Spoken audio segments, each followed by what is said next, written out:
آپ یقین کیجئے کہ ہم تو یہ دکھاتا ہوں میں آپ کو، یہ دیکھیے آپ، یہ تھیلی ہے، کسی نے بنائی ہوگی پاپے بیچنے کے لیے یا کوئی، اس پہ یہ اللہ لکھا ہوا ہے، یہ ردی کے کاغذ ہوتے ہیں، اس پر ظاہر چھپا ہوگا، تو اس کی تھیلی بن کے اب اس میں جب چیزیں جاتی ہیں لوگ پھینک دیتے ہیں۔ اسی طرح سے آپ اس کو دیکھ لیجئے،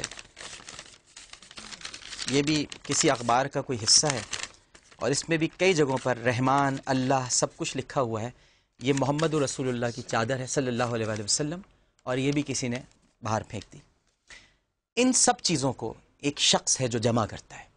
آپ کو دکھاتا ہوں ویجولز، کتنی بوریاں جمع کرتا ہے وہ، دیکھیے آپ یہ ویجولز کہ جہاں پر بوریوں کی بوریاں جمع کی جا رہی ہیں، اور آپ دیکھ سکتے ہیں کہ ان کی انجمن کا نام ہے انجمن تحفظ مقدس اوراق، اور یہ بوریاں جمع کرتے ہیں، مختلف علاقوں میں انہوں نے ڈبے لگائے ہوئے ہیں، وہاں پر لوگ یہ آیات قرآنی کے جو عبارتیں ہوتی ہیں چھپی ہوئی وہ ڈال کر جاتے ہیں۔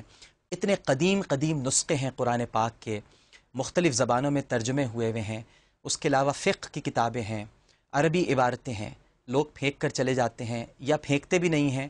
ظاہر ہے کہ کوئی دانستہ تو نہیں پھینکتا، نادانستگی میں ہی ایسا یقیناً ہوتا ہوگا، لیکن انہوں نے بہرحال ڈبے لگا رکھے ہیں جن میں یہ بکس ڈالی جاتی ہیں، مقدس عبارتیں ڈالی جاتی ہیں، یہ ان کو جمع کرتے ہیں۔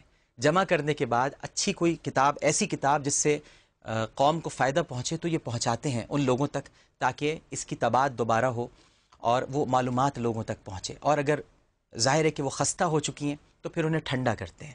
ٹھنڈا کرنے کے لیے یا تو یہ اس کو سمندر میں بہا دیتے ہیں، یا جو اور فقہی طریقے ہیں ان پر یہ عمل کرتے ہیں۔ یہ ہیں ہیروز، ہمارے ریئل ہیروز۔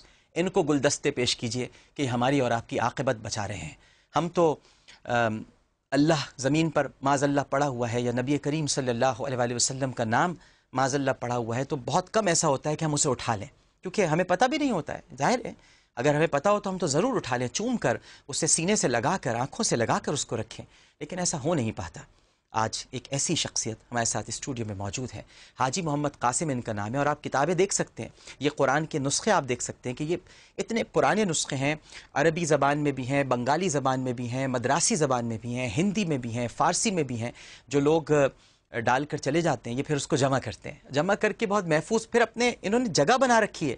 ہمارے ہاں تو آج گھروں میں ماں باپ کو رکھنے کی جگہ نہیں ہے، ہم تو اپنے گھروں سے ماں باپ کو نکال کر اولڈ ہاؤسز میں ڈال رہے ہیں، جا کے عیدی صاحب کے حوالے کر دیتے ہیں کہ ہماری ماں بہت بولتی ہے، اب بوڑھی ہو گئی ہے، بہت بولتی ہے، ہمارا باپ بک بک کرتا رہتا ہے، اور اس کو جو ہے اولڈ ہاؤسز میں جا کر ڈال دیتے ہیں۔ لیکن انہوں نے قرآن پاک کی ان مقدس عبارتوں کو نہ صرف یہ کہ سنبھال کے رکھا، بلکہ ان کے لیے ایک گودام بھی بنایا ہوا ہے جہاں پر یہ ان کو محفوظ رکھتے ہیں۔ یہ ہیں اصل ہیروز، ان کو گلدستے پیش کرنے چاہیے، ان کو پھول دینے چاہیے، ان کے سامنے اپنا دل نکال کے رکھ دینا چاہیے۔ یہ تھیلیاں جو جمع کرتا ہوں، یہ تھیلیاں جن میں اللہ اور رسول کا نام ہے، اور اسے حفاظت سے رکھتے ہو۔ حاجی محمد قاسم صاحب، السلام علیکم حاجی صاحب۔ السلام ورحمۃ اللہ وبرکاتہ۔ کیسے مزاج ہیں آپ کے؟ کرم اللہ تعالیٰ کا، شکر اللہ کا۔ اچھا حاجی صاحب، آپ سے گفتگو کا آغاز کرتے ہیں۔ میں کچھ شروع میں زیادہ بول گیا، دل تھوڑا سا دکھا ہوا ہے، بالکل تو اس لیے ذرا وقفے کا وقت بھی آ گیا ہے، ایک وقفہ لے لیتے ہیں۔